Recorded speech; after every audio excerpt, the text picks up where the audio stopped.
Hello student, स्वागत है आप सभी का यूनिक लेक्चर के इस नए वीडियो पर। मेरा नाम है मोहित पांडे।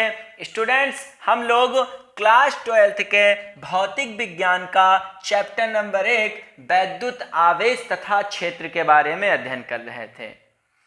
स्टूडेंट्स, हम लोगों ने वैद्युत क्षेत्र की तीव्रता तथा किसी बिंदु आवेश के लिए वैद्युत क्षेत्र की तीव्रता तक हम लोगों ने प्रूव कर लिया था और पढ़ लिया था।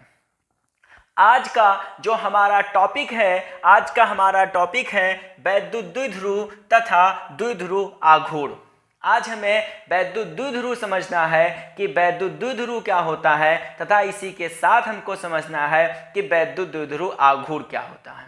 आइए सर्वप्रथम हम वैद्युत द्विध्रुव समझते हैं, इसके पश्चात हम वैद्युत द्विध्रुव आघूर्ण का अध्ययन करेंगे, फिर उसको समझेंगे। ध्यान दीजिएगा, जो बेसिकली आपका जो ये वैद्युत द्विध्रुव है, वैद्युत द्विध्रुव बेसिकली एक सिस्टम होता है। वैद्युत द्विध्रुव एक निकाय होता है। वैद्युत द्विध्रुव क्या है? एक निकाय है, एक सिस्टम है जिसमें दो समान या बराबर परंतु विपरीत प्रकार के आवेश एक दूसरे से अल्प दूरी पर स्थित होते हैं या रखे होते हैं। आपको समझ में आ रहा होगा कि वैद्युत द्विध्रुव क्या होता है। वैद्युत द्विध्रुव एक निकाय है जिसमें दो बराबर, अब देखिए यहां पर Q है और यहां पर भी Q है, दोनों जगह Q है।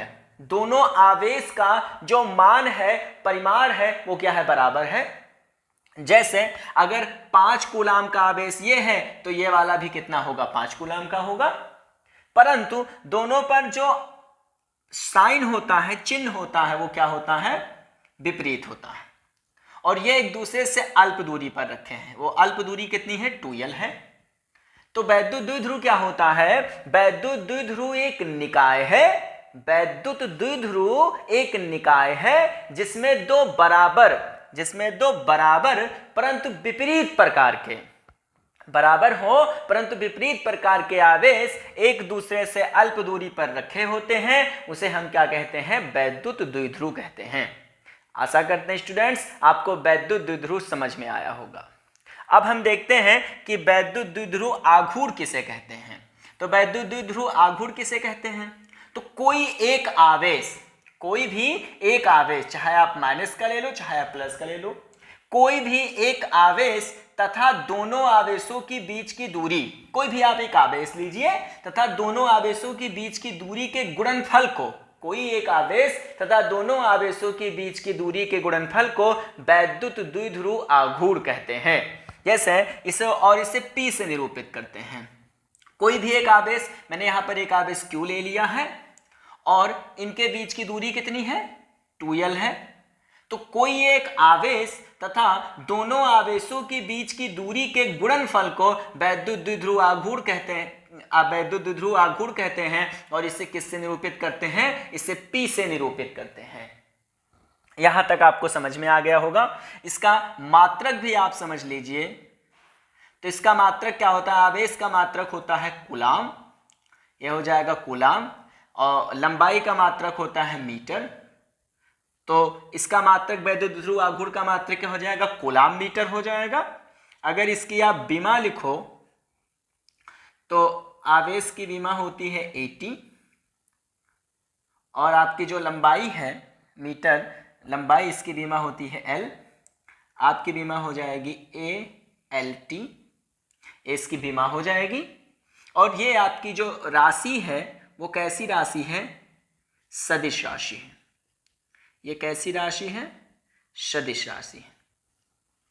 यानी वैद्युत द्विध्रुव आघूर्ण कैसी राशि है? सदिश राशि है। इसकी दिशा किधर होती, किधर से किधर की होती है? तो -Q से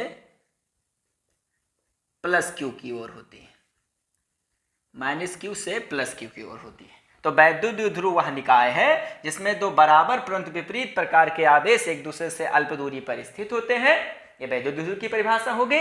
वैद्युत द्विध्रुव आघूर्ण किसे कहते हैं? तो कोई एक आवेश तथा दोनों आवेशों के बीच की दूरी के गुणनफल को वैद्युत द्विध्रुव आघूर्ण कहते हैं। इसे P से निरूपित करते हैं। आशा करते हैं आपको यहाँ तक अच्छे तरीके से समझ में आया होगा। हाँ तो स्टूडेंट्स, अब हम इसकी लैंग्वेज देख लेते हैं। तो वैद्युत द्विध्रुव की लैंग्वेज क्या हो जाएगी कि वैद्युत द्विध्रुव वह निकाय है जिसमें दो बराबर परंतु विपरीत प्रकार के बिंदु आवेश एक दूसरे से अल्प दूरी पर स्थित होते हैं, जैसा कि अभी आपको बताया गया था।